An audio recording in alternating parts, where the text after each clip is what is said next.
Buenas noches, hola chicos. Doctor, buenas Doctor, noches. doctor, Hola, buenas ¿se me noches. escucha? Hola, ¿cómo están? Bueno, ya terminamos el pasito, así que son 2 notas y nosotros dos ya completamos 6 pasitos, ¿no? Y el examen nos queda para el día martes, Juan Carlos, ¿no? Sí, doctor, para el día martes. Ya coordinamos la hora estos días, ¿ya? Para ver qué hora hacemos. En la tarde, pero va a tener que ser Está bien, en la doctor. tarde. En la tarde. Entonces vamos a continuar con el último tema, pues, ¿no? Porque va a entrar el último examen, que en sí es, pues, la epilepsia. Eso fue. Siguiente, por favor, Juan Carlos. Ya, Carlos. Ya, entonces, básicamente tenemos que la epilepsia es una patología muy frecuente, ¿no? De consulta neurológica. Y lo que hay que muchas veces distinguir es, pues, si es un problema epiléptico, una crisis epiléptica o, pues, otro tipo de trastorno que puede ocasionar pérdida de conciencia o tal vez movimientos, motores, ¿no? Y la epilepsia no siempre, ¿no? Ese concepto existe de que solo puede ser movimientos, ¿no? No siempre son movimientos. Por ejemplo, una lesión a nivel del lóbulo occipital podría dar una epilepsia tipo visual, ¿no? Que sea con escotomas, con hemianopsias, ¿no? Pérdida de la visión, etcétera. Si fue una lesión a nivel parietal, podría dar crisis sensitivas, ¿no? Y si fuera incluso a nivel del lóbulo temporal, en la región este, temporal profunda, ¿no? Que donde termina el nervio olfatorio, podría haber crisis olfatorias también. En la región entorrinal, ¿no? Donde podría haber otro tipo de crisis. Entonces, cuando hablamos de epilepsia, pues estamos hablando de múltiples manifestaciones que pueden haber y va a depender mucho también del si es que esta epilepsia es focal o es generalizada, ¿no? Entonces vamos a hablar que focal es cuando hay una lesión en una parte y ese va a dar pues las crisis de otro tipo. En cambio, las generalizadas, ¿no? Que empiezan con conciencia y luego son tónico-clónico generalizadas o atónicas, etcétera, pues básicamente son epilepsias de tipo genético primarias, que es por un problema a nivel de los canales de sodio, potasio, calcio que hay en la neurona, ¿no? Las llamadas canalopatías. Y también puede ser genéticas o hereditarias incluso. Entonces vamos a ver primero por los conceptos, ¿no? Que hay. ¿Qué es una epilepsia? Pues es una afectación neurológica crónica recurrente. Es lo más importante, ¿no? Que sea crónica y recurrente, porque una sola crisis puede ocurrir pues en cualquier momento, a cualquier persona, por muchas causas, ¿no? Una crisis única puede presentarse por un problema un problema metabólico, un problema infeccioso, hasta un TEG, ¿no? Un paciente que se cae y convulsiona, pero es una única vez. Entonces, no podemos hablar de epilepsia en esos casos, ¿no? Tiene que ser repetitiva, recurrente. Pueden ser fenómenos paroxísticos ocasionados por las descargas neuronales de forma desordenada y excesiva, ¿no? Entonces va a generar crisis convulsivas, dando lugar pues a alteraciones neurobiológicas, cognitivas, psicológicas, sociales y motoras, ¿no? Porque el paciente con epilepsia, pues, por la recurrencia de las crisis, muchas veces va a tener problemas hasta para mantener un trabajo, para poder realizar muchas cosas, ¿no? Entonces, para decir epilepsia requiere la ocurrencia de al menos una crisis epiléptica, que es la expresión clínica, que es una crisis epiléptica, es la expresión clínica de una descarga eléctrica anormal, provocando una alteración súbita y transitoria de funciones o del funcionamiento cerebral, ¿no? Entonces, la definición de crisis epiléptica ¿no? Es justamente esa, ¿no? La expresión clínica de una descarga eléctrica, que puede ser única, ¿no? Y por eso que pueden haber crisis únicas también. O que cuando sea repetitiva, pues ya hablamos de un trastorno epiléptico, ¿no? Entonces, para decir que un paciente tiene epilepsia, tiene que cumplir con varios criterios, ¿no? Uno, por ejemplo, que sean dos crisis no provocadas o reflejas con 24 horas de separación. ¿Qué quiere decir no provocadas o reflejas? Que no estén provocadas pues, por un tema metabólico, por un tema infeccioso, por un tema traumático, ¿no? O también algún fármaco, etcétera, ¿no es cierto? Entonces, no tienen que ser provocadas para poder considerarse como una crisis epiléptica. Es una crisis no provocada y una probabilidad de presentar nuevas crisis, ahí pues no tiene la posibilidad y puede pues registrarse de la actividad epiléptiforme en lo que es un electroencefalograma, ¿no? O también si encontramos una lesión cerebral, una tomografía y una resonancia, primera vez que sea la crisis, pues digamos una crisis única. El paciente solo tiene una crisis, pero encontramos una lesión a nivel cerebral, pues que puede ser una calcificación de cistercosis, entonces hablamos de una epilepsia, en este caso secundaria, a algún daño, ¿no?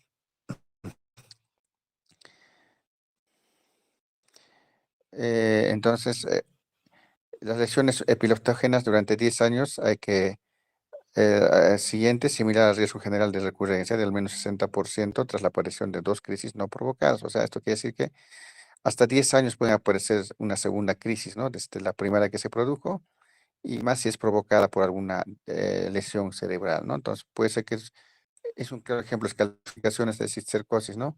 Una crisis puede tener ahora y tal vez después no tiene y aparece hasta 10 años, pero lo más probable es que aparezca por lo menos una vez por año, ¿no? Algunas crisis. Y las generalizadas, las crisis primarias o genéticas también tienen esa tendencia, ¿no? Que se controla muy bien con medicamentos y no son muy frecuentes, ¿no? Siguiente.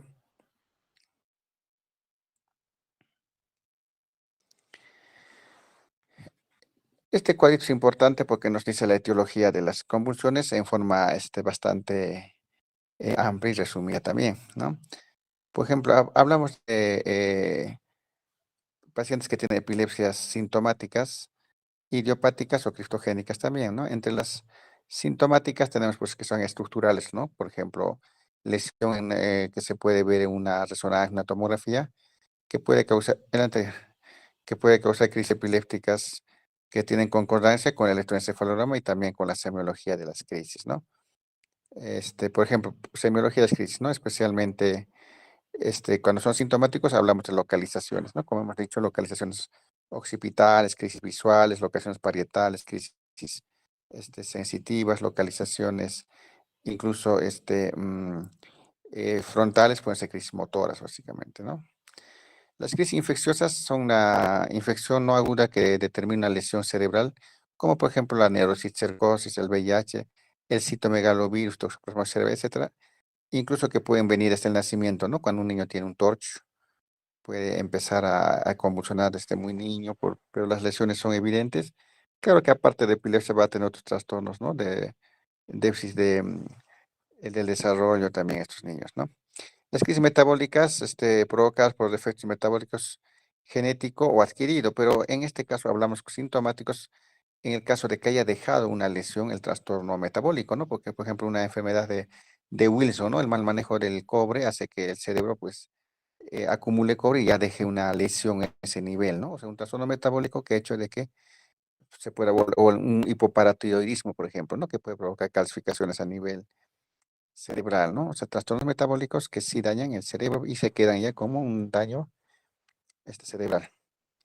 Y los inmunes también, ¿no? Como enfermedades autoinmunes, responsables de epilepsias, como por ejemplo la encefalitis límbica, ¿no? O puede ser el mismo esclerosis múltiple que puede dejar ya lesiones definitivas a nivel cerebral, que puede ser considerado como una epilepsia sintomática, ya que hay un daño al nivel cerebral y este daño produce pues las crisis que pueden ser ya más constantes.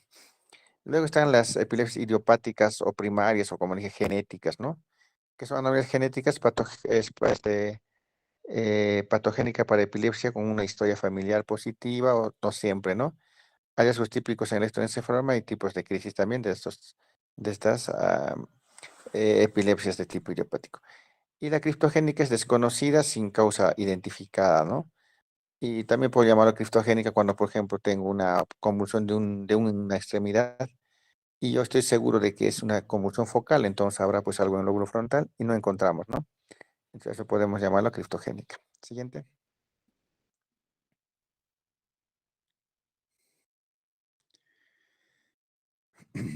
Bueno, entonces, hablando de por ejemplo, epilepsias de tipo metabólica, pueden ser también de tipo genético o adquirido, ¿no? Por ejemplo, genético, hablamos de herencias poligénicas, que ocurren con frecuencia, ¿no?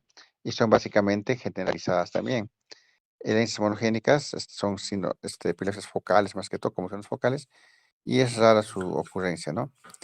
En las adquiridas hablamos de malformaciones del desarrollo cortical, enfermedad cerebrovascular, trauma encefálico, tumores cerebrales, infecciones central, enfermedades degenerativas, ¿no?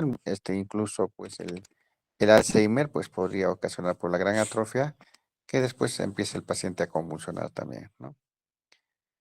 Entonces, las epilepsias focales, o sintomáticas, acá tenemos un cuadrito, ¿no? Su incidencia por edad, bueno, que también, no son muy frecuentes, ¿no? Más que todo en los niños podemos ver más que son, genéticas, ¿no? En cambio, el paciente mayor, obviamente, más que todo van a ser secundarias, ¿no? Porque el paciente mayor puede tener, pues, secuelas de infartos, de infecciones como cisticercosis, ¿no? Nuestro mayor es muy frecuente o algún tipo de otra alteración, incluso metabólica, que puede dejar el daño cerebral. Siguiente.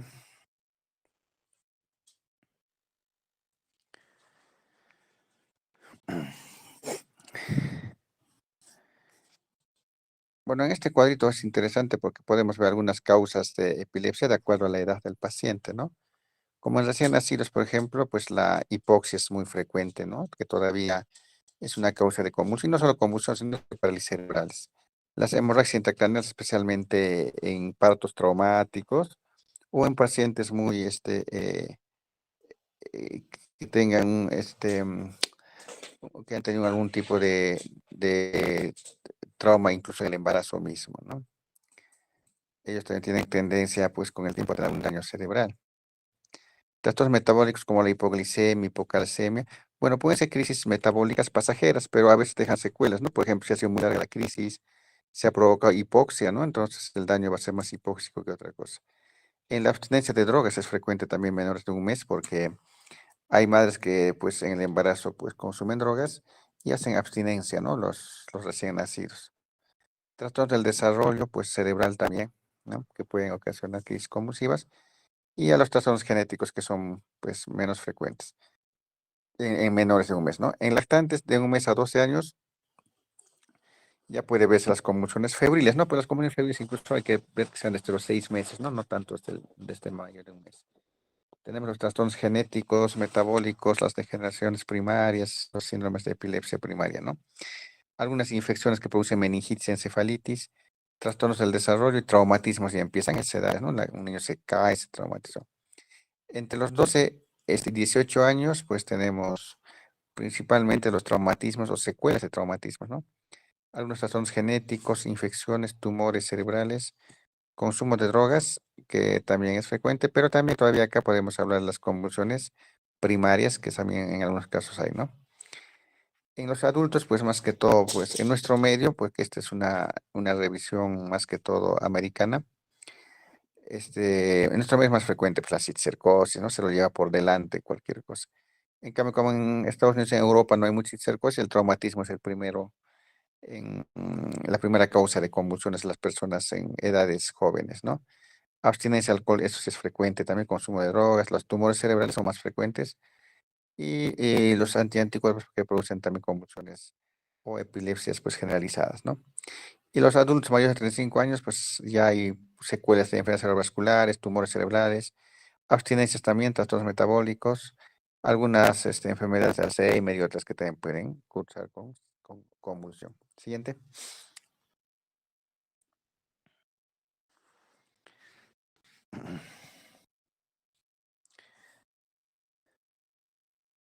Bueno, acá vemos etiologías más frecuentes de las epilepsias vinculadas a su localización, ¿no? Por ejemplo, si hablamos de una epilepsia eh, vascular, hablamos de infartos cerebrales, ¿no? Una hemorragia intraparenquimal, una hemorragia meningia, la trombosis venosa, ¿no? Si hablamos de causas infecciosas, las meningitis, encefalitis, abscesos cerebrales y el cisticerco, ¿no? Que también ya lo han conocido, pero en nuestro medio es más frecuente, tal vez.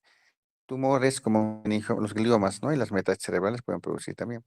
Degenerativa como el Alzheimer, otras hasta pacientes con algunas enfermedades de la corteza como la enfermedad de Pick, por ejemplo, pueden convulsionar. Las congénitas, malformaciones a nivel del sistema nervioso central, trastornos de la migración celular o migración neuronal, que está bien, o sea, desde que existe la resonancia magnética se pueden ver, ¿no? Eso produce crisis focales también. Traumas, ¿no? Que son lesiones perinatales, traumatismos craneoencefálicos en mayores. Las facomatosis, ¿no? Algunas enfermedades que pueden producir este daño a nivel de la piel y también a nivel del sistema nervioso central, ¿no? Que produce con convulsiones muy, muy frecuentes también. Y eso pues son más difíciles de controlar porque el daño es genético y pueden empeorar también. Hay varias facomatosis, ¿no? Las neurofibromatosis, esclerosis tuberosa, que son pues las facomatosis más frecuentes, y la enfermedad de Stutt-Weber, ¿no? Entre ellas la más difícil de controlar las crisis son pues la esclerosis tuberosa, ¿no? Y el paciente tiene una especie de verrugas en la nariz, en la cara, ¿no? Que pues, se llama facomatosis porque aparte de tener lesión en la piel, lo tienen a nivel del sistema nervioso central. Siguiente.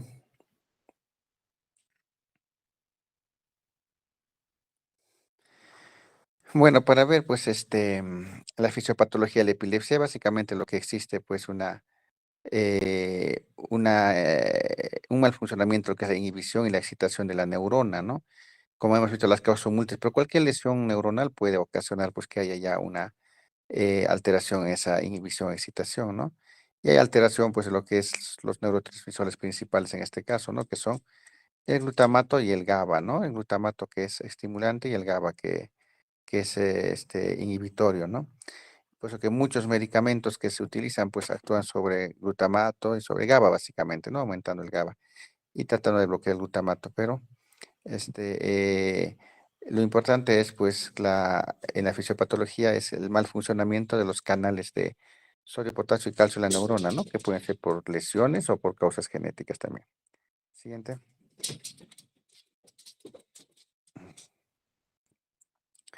Semiológicamente nos interesa mucho, ¿no? Estas clasificaciones que son de crisis parciales, las crisis generalizadas, ¿no? Y las crisis parciales pueden ser por lesiones pues, en múltiples partes del cerebro, como hemos mencionado, ¿no? Pues en el hipocampo, en la amígdala, en la corteza adyacente, ¿no? Principalmente se ve en lo que es la epilepsia mesial temporal, ¿no? Que es una epilepsia con daño de la parte mesial temporal, o sea, la parte más profunda del lóbulo temporal, donde está la amígdala, y donde pues se empieza a producir una disminución de la cantidad neuronal, ¿no? Este tipo de crisis parcial, pues ahí se produce con aura, alucinaciones olfativas, con epigastralgia incluso, ¿no? Evolución con automatismos, ¿no? Movimiento de la boca como chuponeos. Es especialmente la esclerosis del hipocampo lo que produce, ¿no? Y hay un cambio, pues, en los receptores de GABA alterados que no se inhiben. Entonces, por ejemplo, la esclerosis mesial temporal, que es una epilepsia parcial, que es la más frecuente, es de difícil control con medicamentos, pero puede llegar incluso a operarse, ¿no? A sacar ese área donde está habiendo esclerosis. En las generalizadas va a depender mucho, pues, de la edad, el síndrome, si es largo, en disfunción cardíaca, si hay parálisis, etcétera, ¿no? Y principalmente se ven en niños, ¿no es cierto? En niños de 1 año, 2, pero también adolescentes, ¿no? Una de las principales epilepsias genéticas en adolescentes es la epilepsia mioclónica juvenil, ¿no? Y el paciente empieza antes de las convulsiones incluso a tener mioclonías, o sea, movimientos como sobresaltos, se puede decir, ¿no? Pueden ser focales, por ejemplo, una extremidad o generalizadas también, ¿no? Y también, pues, se puede ver en algunas enfermedades genéticas como eh, mutaciones genéticas, ¿no? Y esto también se da por el aumento de la entrada de sodio y la despolarización y la hiperpolarización neuronal. Entonces, siempre hablamos de eso, la causa varía, pero al final el problema radica en eso, ¿no? Que una hiperpolarización de la neurona. Siguiente.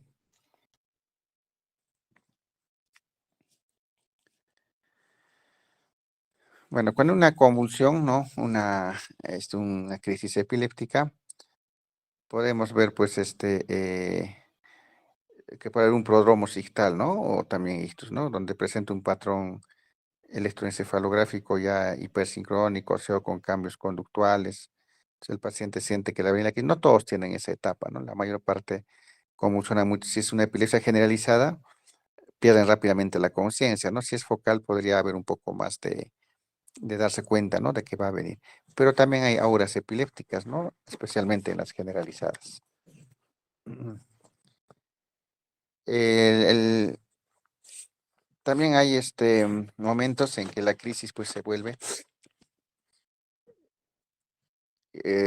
intercrítico, ¿no? O sea, entre crisis y crisis, donde hay un mecanismos inhibitorios, o sea, predomina la función GABA, hay disminución de la hiperexcitabilidad epiléptica, y se impide la aparición de nuevas crisis, ¿no? Entonces, en este caso, pues, este periodo de entre crisis puede salir incluso un electroencefalograma normal y en algunos casos puede haber, pues, eh, descargas interictales, ¿no? El electroencefalograma que nos ayuda es saber es justamente si hay descargas o no, entre crisis y crisis, ¿no? Porque si está habiendo descargas, quiere decir que ese cerebro está totalmente, hiperactivo, ¿no? Que está viendo hiperexcitabilidad y puede en cualquier momento aparecer una crisis convulsiva. Y el periodo, pues, posictal, ¿no? Después de la crisis, ahí presenta depresión posictal, el paciente está con sueño, muchas veces no se da cuenta de lo que ha sucedido, ¿no? Hay una inmoción corporal y representa el umbral de una crisis, ¿no? Refractaria posictal, muchas veces se puede morder la lengua, los carrillos bucales, podría tener incluso relajación de esfínteres, ¿no? Pueden orinarse, etcétera, ¿no? Y producirse muchos daños, pues, en estas crisis. En los periodos predictales o en la misma crisis puede haber muchos cambios, ¿no? Depende mucho de la crisis. A veces incluso hay crisis, pues, parciales complejas en las cuales el paciente puede ponerse agresivo y luego pasar solo así o llegar a tener una conmoción generalizada también. Puede haber también alteraciones conductuales después de la crisis, ¿no? Puede haber parálisis de extremidades, por ejemplo, la de tos, ¿no? Una extremidad o un hemicuerpo puede quedarse paralizado por varios días. Especialmente eso se va a ver en crisis focales. Siguiente. Sobre la clasificación de la epilepsia. Siguiente.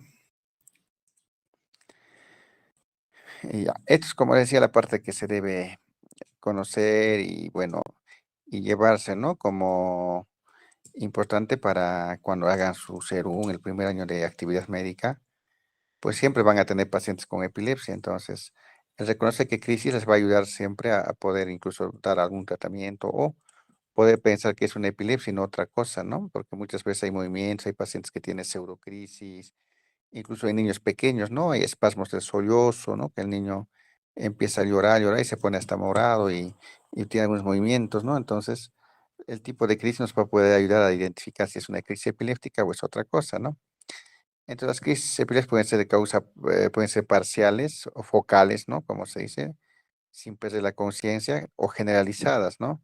Que son las que pierden la conciencia y hay pues movimientos tónicos o movimientos clónicos o atónicos, incluso no solo pérdida del tono muscular, o también las ausencias, ¿no? Que están dentro de este rango. Las clasificaciones de epilepsia, por semiología, que es esta, se mantiene desde años, ¿no? Porque hay otras clasificaciones en las últimas guías en las cuales aparecen clasificaciones electroencefalográficas, sindrómicos, etcétera, que muchas veces cambian rápidamente, ¿no? Pero esta clasificación es la que más se utiliza, hasta el día de hoy es la que más sirve, ¿no? Los tipos de epilepsia, ahí, ratito, ya. Estos tipos de epilepsias, pues también, ¿no? Cuando la primera es que son de crisis epilépticas, pero igual, ¿no? Las epilepsias también son focales, generalizadas, combinadas, pues es focal más generalizada. Esa se llama, pues, focal secundariamente generalizada, ¿no? Y las de causa desconocida también. Entonces, vamos a hablar sobre la definición de lo que es un síndrome epiléptico o síndrome electroclínico, ¿no? Entonces, manifestaciones tipo de crisis, alteraciones electroencefalográficas, edad de inicio, pronóstico que aparecen, agrupan y cuyo diagnóstico tiene complicaciones terapéuticas y pronóstico del manejo total del paciente, ¿no? Eso llamamos síndromes electroclínicos, ya que de acuerdo al tipo de manifestación clínica o convulsiva, se tiene que escoger también la medicación la cual va a ser necesario dar a un paciente, ¿no? Porque hay medicamentos que nos sirven más en crisis focales y otras que nos sirven más en crisis generalizadas, ¿no? Al final, para eso nos sirve también esta clasificación, como también para poder determinar la causa o sospechar, ¿no? De la causa.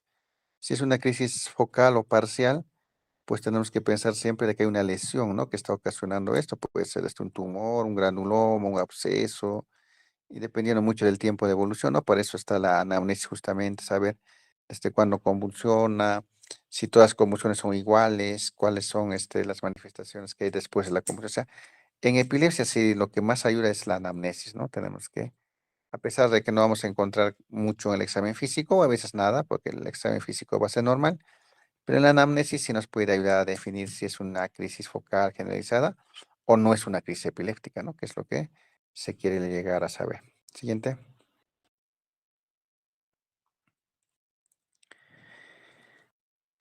Las crisis parciales de inicio focal, ¿no? Pues, por ejemplo, pueden ser crisis simples, sin pérdida de conciencia, ¿no? Puede haber automatismo. Automatismo se refiere a movimientos pues, constantes, continuos, como por ejemplo el chuponeo, ¿no? Empiezan a mover la boca como si estuvieran chupando un biberón, ¿no? Pueden ser atónicas, clónicas, ¿no? Espasmos epilépticos, hipercinéticos, mioclónicos, tónicos también. Y las crisis generalizadas, pues con inicio generalizado pueden ser tónico-clónicas, clónicas, tónicas, mioclónicas también, mioclónicas, tónicas, clónicas, o mioclónicas también, atónicas, ¿no? Espasmos epilépticos, bueno, típicos, atípicos y también, mioclonías a nivel focal. Y las crisis no clasificadas de inicio desconocido, ¿no? Que pueden ser tónico-clónico, espasmos epilépticos, ¿no? Y hay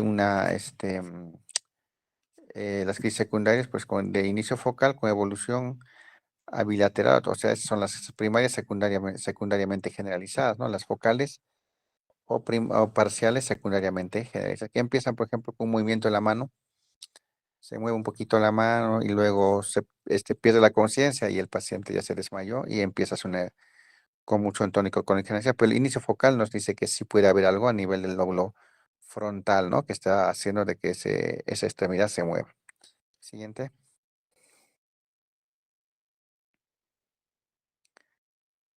Bueno, también las crisis focales o- o las crisis focales o parciales, como también se llamaba antes, que son de un inicio focal, puede ser con aura o sin aura, ¿no? El aura puede ser múltiple, la confusión.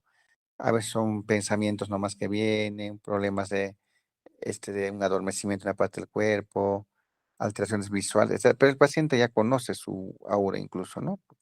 Y cuando le viene, le va, pero es un porcentaje bajo de epilepsia, ¿no? La mayor parte, pues, no producen esto. Entonces, las crisis motoras, digo, las crisis de inicio focal pueden ser motoras, con movimientos tónicos o clónicos en extremidades, las con marcha jacksoniana, ¿no? Empieza en la extremidad superior y luego va bajando el movimiento y hasta la parte de miembros inferiores, ¿no? Pueden ser versivas, con alteración de la postura o incluso con un grito, ¿no? Fonatorio es más. Entonces, eso produce que el paciente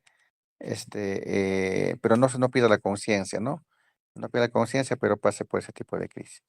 En las sensitivas hay crisis sensoriales, corporales, dentro están las visuales, las auditivas, las gustatorias, ¿no? Incluso, ¿no? Sabores que difícil estar comiendo nada, siento un sabor extraño, ¿no? Uncinadas o olfatorias con vértigo. Uncinadas son pues las olfatorias, ¿no? Un olor, un extraño que no lo siento, pero digo, no está existiendo, pero yo lo siento, ¿no? Y dura pues un minuto, dos y luego desaparece, ¿no? Entonces esas son crisis uncinadas. Autonómicas, ¿no? Que por ejemplo puede haber una ruboración, que el paciente de un momento a otro se ponga todo rubicundo, puede ser crisis de escalofríos, de palidez, de náuseas o vómitos, de sudoración. Muchas veces hay crisis que producen náuseas o vómitos y se los trata como problemas abdominales, ¿no? De estómago, de esófago, etcétera. Puede haber crisis de piloerección, ¿no? Que los vellos se dilatan y de dilatación pupilar también. Los psíquicos, ¿no? Que pueden ser afásicos, dismenesias afectivas, ilusiones, alucinaciones y también crisis cognitiva, que muchas veces los pacientes se los cree que son pacientes psiquiátricos, ¿no? Entonces, la verdad es que pueden ser crisis. Eso es muy raro, pero puede pasar, puede haber ese tipo. Lo importante es ver que son crisis que pasan rápidamente, ¿no? O sea, muchas veces llegan pues a 2 minutos, un minuto. Entonces, cuando pasa eso hay que sospechar siempre de epilepsia. Entonces, el electroencefalograma nos ayuda muchas veces a distinguir, ¿no? Y más si es que no hay una lesión, el tipo de ondas electroencefalográficas puede decirnos que una cuestión es alguna situación que está causando un mal funcionamiento neuronal. Siguiente.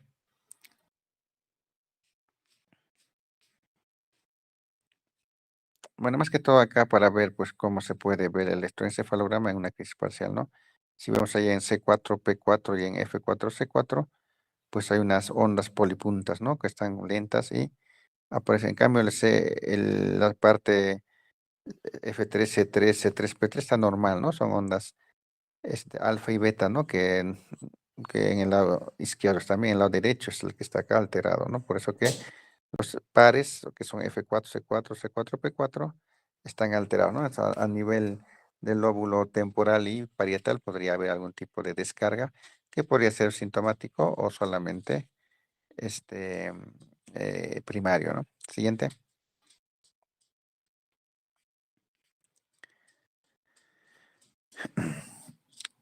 La crisis de inicio focal, pues es un inicio súbito con automatismos, afasias posictales, falta de respuesta a estímulos y amnesia, ¿no? Es inicio focal, pero con generación secundaria, ¿no? Que después el paciente pierde la conciencia y va a depender mucho también a qué nivel está la lesión, ¿no? Si es temporal, puede haber mirada ausente, automatismos orales o manuales también, ¿no? Movimientos de la mano, ¿no? Que es como abrir, cerrar o girarlos, ¿no? Posturas distónicas de una extremidad superior. Inicio focal con evolución bilateral tónico-clónica también, ¿no? O sea, hay un inicio focal que puede ser visual, puede ser motor, sensitivo, y luego pues el paciente ya pierde la conciencia y ya empieza a hacer este, eh, una convulsión tónico-clónica más que todo. Siguiente.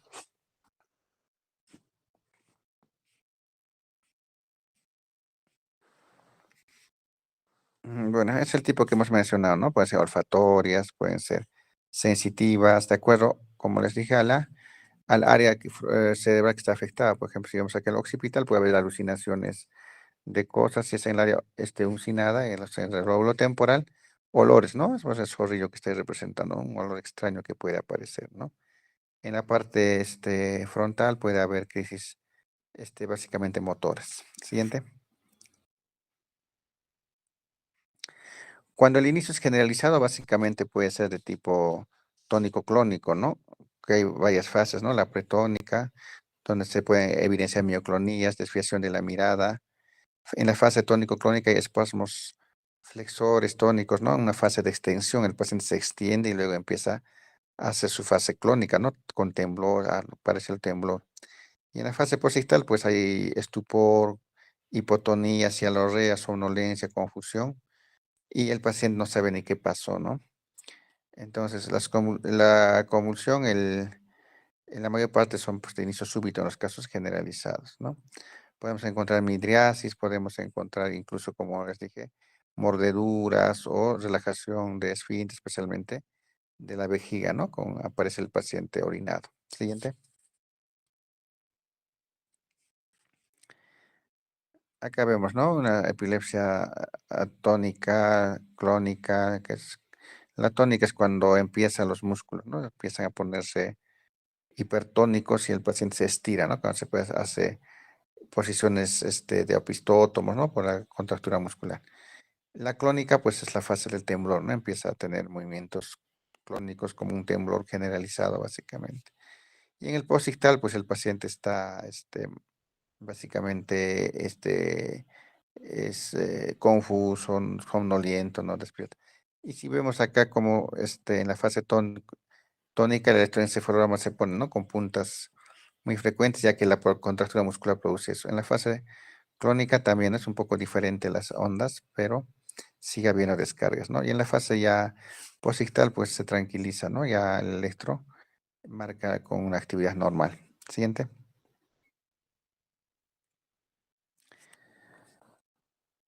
Este, como has mencionado, ¿no? En las crisis tónicas hay incremento de la contracción del muscular, afecta a la parte axial, o sea, la parte del tronco, y ahí puede hay una caída, ¿no? En ese momento, pierde el tono muscular.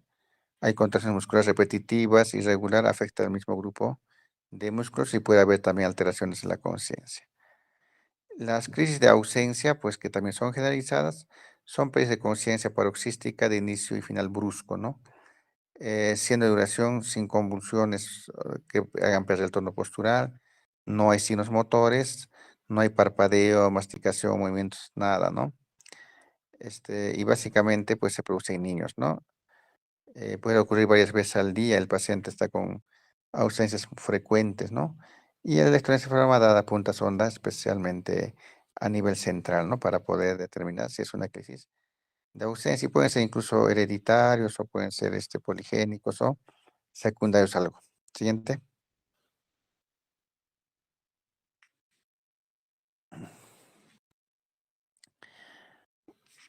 En la clínica, pues vamos a ver por el petit mal que lo llamaban a las convulsiones focales.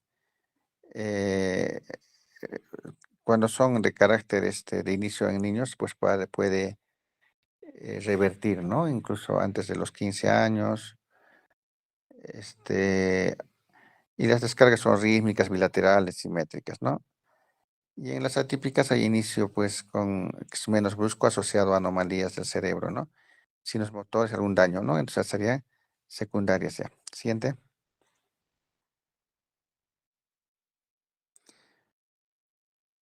En las de inicio generalizado, pues pueden ser mioclónicas, hemos dicho, ¿no? Que de un momento a otro hay sobresaltos. Atónicas, la pérdida del tono, ¿no? De un momento a otro el paciente se cae y se rompe la nariz, ¿no? Que especialmente en crisis genéticas pasa eso cuando son de mal pronóstico, ¿no? En algunos síndromes como el síndrome de West, el síndrome de Lennox, etcétera, que se produce más que todo en los niños, ¿no? Y algunos síndromes que también pueden presentarse con mioclonías, por ejemplo, la mioclonía benigna en la primera infancia, son niños que tienen sobresaltos básicamente, ¿no? La epilepsia mioclónica juvenil, ¿no? Que es entre 8 a 25 años, epilepsia mioclónica progresiva y el síndrome de West, de Lennox-Gastaut y las diversas anomalías, ¿no? Y las crisis atónicas, las que pierden el tono muscular y se caen, tienen corta duración y pueden pasar 2 a 4 segundos, ¿no? Pero el principal problema es esa pérdida de tono, hace de que el paciente se vaya pues de cara a cualquier sitio y se fracture la cara, se fracture las narices, etcétera. Siguiente.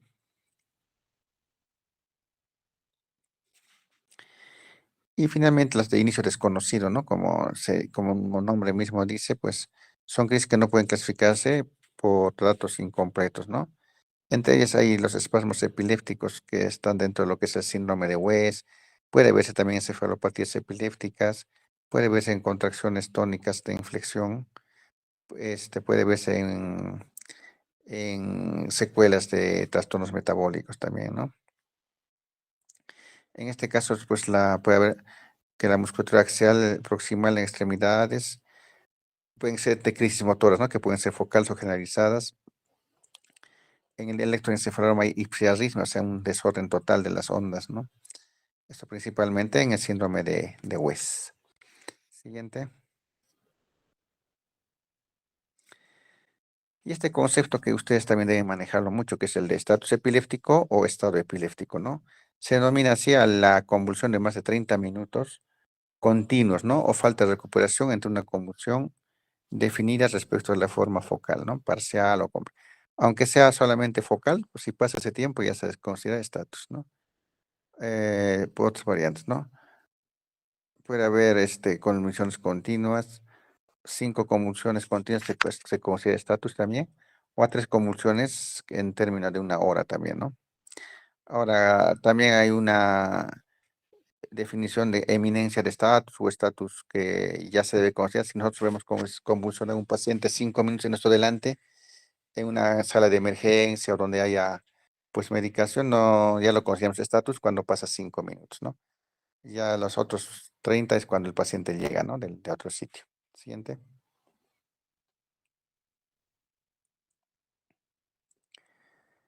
¿Qué factores pueden ocasionar que desencadene una crisis? Bueno, depende mucho, ¿no? De la causa, si es primaria, secundaria, causa genética, etcétera.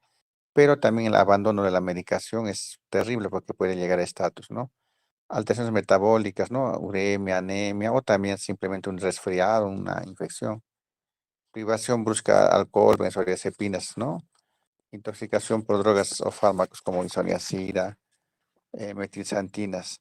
La presión en un SB agudo, ¿no? Un paciente con epilepsia es peor. Traumatismos en un paciente con epilepsia también, ¿no? Puede ocasionar que aumenten las crisis, los tumores cerebrales y las infecciones del sistema central, ¿no? Alteraciones del ciclo sueño-vigilia. Los pacientes que no duermen y tienen epilepsia, pues va a ser más frecuente que convulsionen, ¿no? Siguiente. En el diagnóstico, básicamente, que es la parte semiológica, tenemos que ver la historia clínica, ¿no? Antecedentes familiares, antecedentes personales, edad de aparición de las crisis, características de las crisis. En el examen físico, como dije, casi siempre va a ser normal, pero hay que ver si hay pues, consumo de alcohol, drogas, hay que hacer una exploración neurológica y una imagen, ¿no? Para ver si hay lesión cerebral. Y un examen cardiovascular para determinar si no es un síncope, en una prueba, una pérdida de conciencia. En las pruebas complementarias, bueno, lo que más nos sirve es el electroencefalograma, la tomografía y la resonancia magnética. El SPECT, todo ya nos sirve para otras patologías, ¿no? Como para la esclerosis mercial temporal. Siguiente.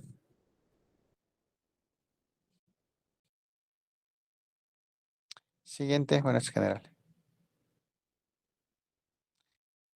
Ya, el electroencefalograma, ¿no? Si vemos acá los gráficos, pues vemos que hay puntas, hay una onda aguda, punta onda, ¿no? ¿Qué es esto? La colipunta y la cualipunta honda, ¿no? Entonces, es difícil de distinguir, ¿no? Hay que ver varios electros para poder distinguirse ahí ese tipo de alteraciones en lo que es un paciente. Y obviamente, siempre haciendo clínica con la presentación de la crisis, ¿no? Por ejemplo, las ausencias atípicas van a presentar punta honda, ¿no? Las crisis mioclónicas, crisis tónicas, ausencias atípicas, ¿no? Las colipuntas, ¿no? Las crisis mioclónicas, crisis tónicas, y las colipuntas en crisis mioclónicas y en crisis tónicas. En las tónico-clónicas muchas veces en el momento de la crisis va a salir un desorden terrible, pero en en el interictal podría haber alguna de estas descargas. Siguiente. La neuroimagen, pues obviamente que el mejor examen para un paciente que estamos estudiando su epilepsia sería la resonancia magnética, ¿no? Porque nos vamos a ver todo, incluso si es que está viendo algunas distrofias a nivel cortical, todo se puede mejorar con la tomografía, no sirve para ver cosas mucho más grandes, ¿no? Sospecha de un tumor, un sangrado, ¿no? Etcétera. Pero en sí, si es que queremos hacer el estudio completo, la resonancia es ideal. Siguiente. Y esto también es muy importante, el diagnóstico diferencial. ¿Con qué hacemos diagnóstico diferencial en epilepsia? Con un síncope, ¿no? Esas pérdidas de como paciente, especialmente, ¿no? Chicos que están en la fila de su colegio, esperando en el recreo, digo, en la formación y se desmayan, ¿no es cierto? O caminando, siempre parados, casi siempre, ¿no? Los síncopes vasovagales. Las arritmias cardíacas también siempre es importante porque por ahí es un problema cardíaco que estén desmayando y a veces llegan a tener movimientos tipo convulsión. Las valvulopatías cardíacas, ¿no? Es algo parecido, la insuficiencia cardíaca, hipotensión ortostática. No sé, básicamente toda esta parte es relacionada con los problemas cardíacos. Los trastornos psicogénicos, ¿no? Como convulsiones con los pacientes ansiosos, ¿no? Hasta pueden llegar a ser como crisis convulsivas, crisis de hiperventilación o ataques de pánico, ¿no? Que hacen frecuentemente. En las alteraciones metabólicas, pues puede haber desmayos por alcoholismo, delirium ¿no? En los pacientes alcohólicos, hipoglicemia, hipoxia, que también puede dar incluso movimientos tipo convulsión. Fármacos psicoactivos como por ejemplo los que se usan en la migraña o también hacer una diferenciación con lo que son crisis migrañosas incluso con hemiparesias, ¿no? La isquemia cerebral, pues un TIA por pérdida de conciencia, a veces tiene convulsiones, trastornos del sueño como la narcolepsia, ¿no? Que se duerme en cualquier sitio, que a veces pueden ser crisis convulsivas también de tipo temporal profundo. Trastornos de movimiento, ¿no? Como los hemibalismos, los coreas, etcétera, ¿no? En niños hay que ver los accesos de apnea, como les decía, ¿no? Las crisis apneicas por disfunción, por espasmos del sollozo, ¿no? Migraña abdominal, apnea, etcétera. Siguiente. Bueno, el tratamiento no lo vamos a ver, eso lo ven en medicina. Nosotros quedamos en la parte hasta el diagnóstico, ¿ok? Listo, chicos, entonces acá terminamos y ya pues vamos a... Para el día domingo te voy a pasar los resultados de los pasitos y nos faltaría solo el examen final. Ya, Giancarlo, ahí quedamos entonces. Está bien, doctor. Listo, nos vemos.